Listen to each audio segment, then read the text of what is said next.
બનાસકાંઠામાં કલેક્ટર કચેરી ખાતે વિવિધ માંગોને લઈને રજૂઆત કરાઈ છે। સમગ્ર જિલ્લામાંથી આંગણવાડી કાર્યકર બહેનો પહોંચી કલેક્ટર કચેરી આંગણવાડી કાર્યકરો પોતાની વિવિધ માંગો સાથે આપ્યું આવેદનપત્ર। આંગણવાડી કાર્યકરોએ જિલ્લા કલેક્ટરને આવેદનપત્ર આપી રજૂઆત કરી।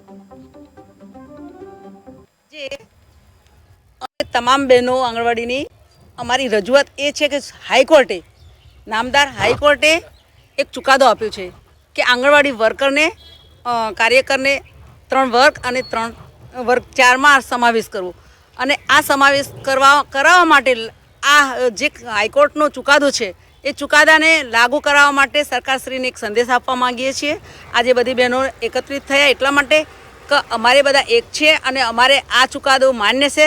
અમે હાઈકોર્ટનો પણ આભાર માનીએ છીએ કે જો અમારા માટે આટલી લાગણીશીલને અમારા માટે કંઈ વિચાર્યું છે તો નામદાર હાઈકોર્ટને અમે તમામ બહેનો એક તો ધન્યવાદ કરીશું અને સાથે સાથે સરકારશ્રીને વિનંતી કરીએ છીએ કે આપ સાહેબ હાઈકોર્ટના ચુકાદાને માન્ય રાખી તમામ બહેનોને સરકારી કર્મચારી વર્ગ 3 અને વર્ગ 4 માં સમાવેશ કરવો એ જ અમારો આજનો ટૂંકો અને નાનો કાર્યક્રમ હતો। જે અમે તમામ બહેનો